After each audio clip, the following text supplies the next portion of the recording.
तो संक्षेप में पहले मैं ये बताना चाहूँगा कि अब तक सरकार द्वारा क्या क्या महत्वपूर्ण कदम उठाए गए हैं।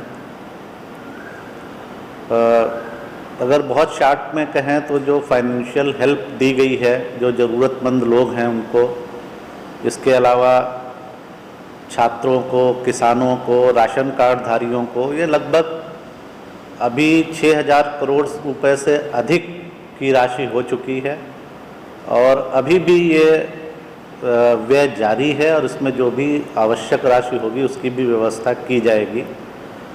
शॉर्ट में मैं बता देता हूँ इसका ब्रेकअप।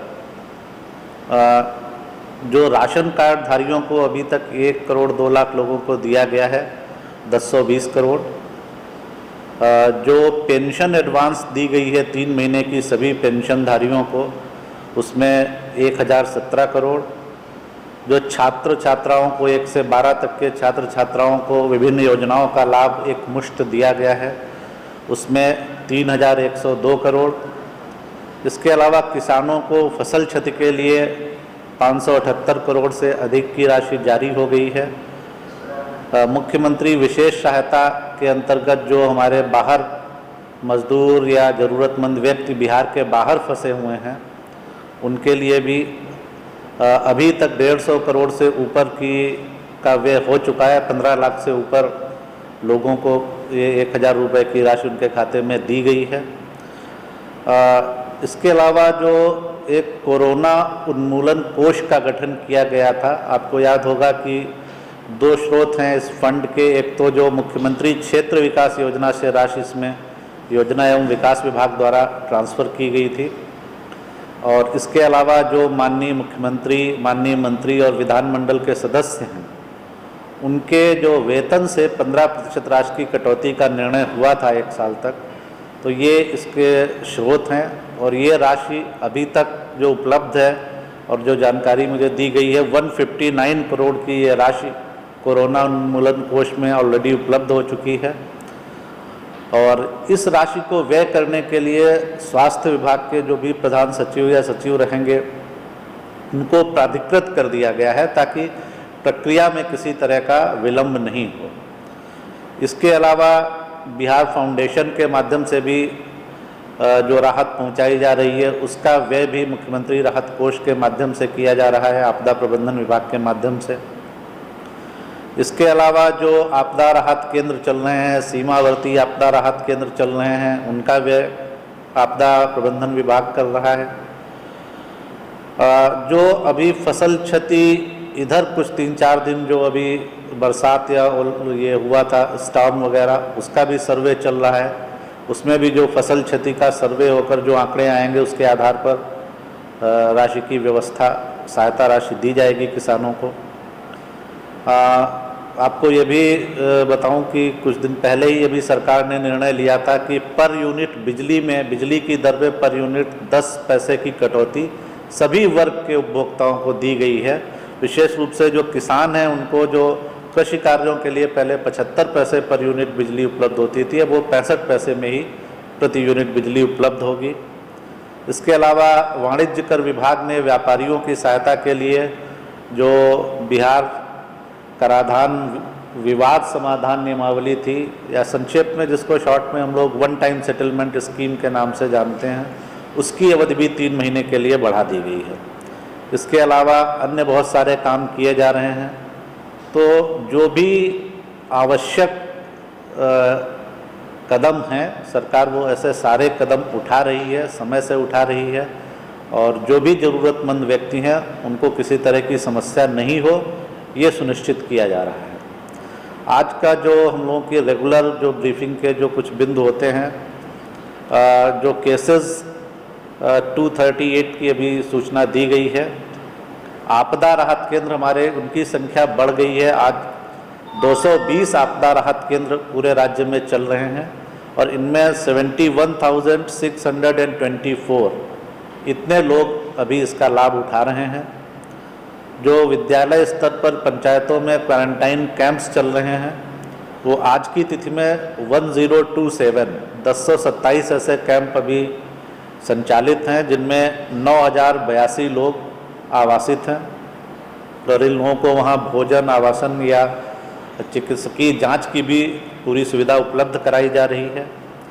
जो हमारे पास बिहार के बाहर फंसे हुए लोग हैं, उनसे जो कॉल या मैसेजेस आ रहे हैं, और जैसा मैंने पहले भी बताया है कि बिहार भवन में भी, दिल्ली में भी कंट्रोल रूम खोला गया है, आपदा प्रबंधन विभाग में खोला गया है, और इसके अतिरिक्त ये मुख्यमंत्री सचिवालय में भी लगातार फ़ोन या मैसेजेस आते हैं। और अब तो छात्रों के लिए भी एक डेडिकेटेड लाइन चालू करा दी गई है। तो ये सब मिलाकर 1 लाख से ऊपर, 1,07,9 इतने कॉल्स या मैसेजेस अभी तक हम लोगों को रिसीव हो चुके हैं, और इनमें जो सम्मिलित लोग हैं उनकी संख्या 13,25,000 है। इन लोगों को भी हम लगातार रिस्पॉन्ड कर रहे हैं और इनकी जो भी समस्याएं हैं उनको दूर करने का प्रयास कर रहे हैं। मुख्यमंत्री विशेष सहायता के अंतर्गत जो करंट अभी स्टेटस है, उसके अंतर्गत अभी तक हमारे पास 23,42,000 23,42,000 आवेदन हम लोगों को मिल चुके हैं, और इनमें से अभी 15,22,000 को ये राशि का अंतरण किया जा चुका है, और ये बैंक में जो भी 1-2 दिन लगेंगे उसके बाद इनको ये राशि मिल जाएगी। बिहार फाउंडेशन जो राहत का काम कर रहा है 9 राज्यों में और 12 शहरों में, तो वहाँ पर कुल अभी 54 कैंप्स चल रहे हैं, और इसमें कुल बेनिफिशरीज़ की संख्या आज बढ़ के 11,40,000 हो गई है। इसके अलावा कुछ प्रश्न पूछे गए थे, जैसे कि टोटल जो एप्लीकेशंस हैं, तो कल तक जो एप्लीकेशन प्राप्त हुए थे उनका ब्रेकअप मैंने ग्रुप में पोस्ट कर दिया है, स्टेट वाइज मांगा गया था, आप उससे रेफर कर सकते हैं। आज के लिए पिछले 24 घंटे में लॉकडाउन को एनफोर्स करने के लिए पुलिस द्वारा जो दंडात्मक कार्रवाई करने की आवश्यकता पड़ी, उसका ब्यौरा मैं देता हूं।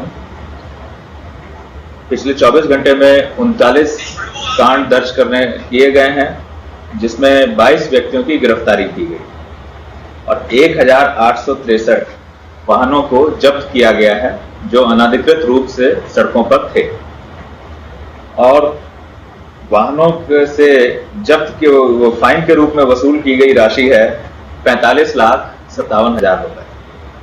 इस प्रकार अभी तक जो हमारा कुमुलेटिव आंकड़ा बनता है वो है 1,526 कांड दर्ज हुए हैं, 1,376 व्यक्तियों की गिरफ्तारी की गई है, 42,290 वाहनों को जब्त किया गया, और 9,75,00,000 के करीब राशि फाइन के रूप में वसूल की गई। आज के लिए मेरी तरफ से इतना ही, धन्यवाद। जो पिछली प्रेस कॉन्फ्रेंस के बाद और अभी 24 घंटे के बीच में जो नए मामले कोविड-19 पॉजिटिव के आए हैं वो 56 है, 56, और इस प्रकार से कुल पॉजिटिव पाए मामलों की संख्या राज्य में 238 हो गई है। 45 लोग अब तक ठीक होकर के जा चुके हैं, और 191 व्यक्ति अभी संक्रमित हैं जो इलाज हेतु जिला के आइसोलेशन वार्ड में अथवा डेडिकेटेड कोविड हॉस्पिटल में है। अब तक हम लोगों ने 15,885 सैंपल्स का जांच कर लिया है, और सैंपल्स निरंतर एक प्रक्रिया के तहत एकत्र किए जा रहे हैं। कुल 21 जिले हैं जहां के व्यक्ति में कोविड-19 संक्रमण अब तक प्रकाश में आया है, 21। पिछले 24 घंटे में 3 जिले इसमें जुड़े हैं, औरंगाबाद, मधेपुरा और अरवल। हालांकि इन 21 जिलों में 4 जिले में कोई भी एक्टिव केस नहीं है। वो जिले हैं वैशाली, लखीसराय, गोपालगंज और गया। और पूर्वी चंपारण के निवासी के पॉजिटिव होने की बात सामने आई थी, परंतु वो चूंकि जिला में गए नहीं थे, इसलिए उस जिला को भी हम लोग अभी प्रभावित जिला में नहीं मान रहे हैं। तो इस प्रकार से 21 में अगर 5 हटा दें तो 16 जिले ऐसे हैं जहां पर एक्टिव केस आज की तिथि में हैं।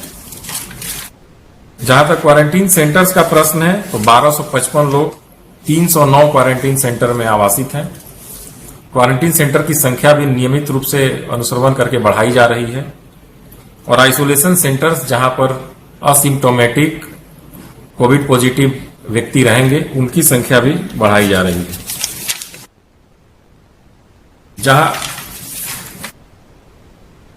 जहां तक स्क्रीनिंग का प्रश्न है। अब तक जो हाउस टू हाउस सर्वे हो रहा है उसमें 71,25,000 घरों का सर्वेक्षण कराया जा चुका है, 71,25,000। इनमें से 25 और 26 व्यक्ति ऐसे पाए गए हैं जिन्हें बुखार, खांसी और सांस लेने में तकलीफ की शिकायत है, और इन 25 और 26 व्यक्तियों में से 1890 व्यक्ति का सैंपल लिया जा चुका है, 1890। अब कुछ प्रश्न है जो आज मीडिया व्हाट्सएप ग्रुप पर आज आया है। एक प्रश्न है कि बाहर से जो लॉकडाउन की अवधि में जो आए हैं लोग, खासकर माइग्रेंट लेबरर्स, उनमें से कितने लोग पॉजिटिव हुए हैं। ये आंकड़ा डायनामिक है, चूंकि हम लोग जो भी लोग बाहर से आए हैं उन पर सतत निगरानी रखे हुए हैं। हम उनका स्वास्थ्य का परीक्षण किया जा रहा है, डेली उनका हेल्थ अपडेट्स लिया जा रहा है और नियमित स्क्रीनिंग की जा रही है। इसलिए डाटा डायनामिक है, लेकिन अभी तक जो आंकड़े हमको प्राप्त हैं उसमें से 6 व्यक्ति अभी जो हमारे पॉजिटिव हुए हैं, उसमें से 6 व्यक्ति वैसे हैं जो अभी बाहर से आए हैं दूसरे राज्यों से, और उनका टेस्ट किया गया तो पॉजिटिव पाए गए। इसके माध्यम से हम ये अवश्य बोलना चाहेंगे कि जो बाहर के राज्य से भी आ रहे हैं तो कृपया वो अपनी ट्रैवल हिस्ट्री छुपाए नहीं और उसे हमारे स्वास्थ्य कर्मी को अवश्य बताएं, ताकि हम लोग उनकी जांच करा सकें, उनके स्वास्थ्य की देखभाल कर सकें। दूसरा प्रश्न है कि अभी कुछ जिलों में बाहर से लोग आए और अस्पताल में गए और वो टेस्ट किया गया तो पॉजिटिव पाए गए। ऐसे 3 जिले थे, भागलपुर, बांका और सीवर।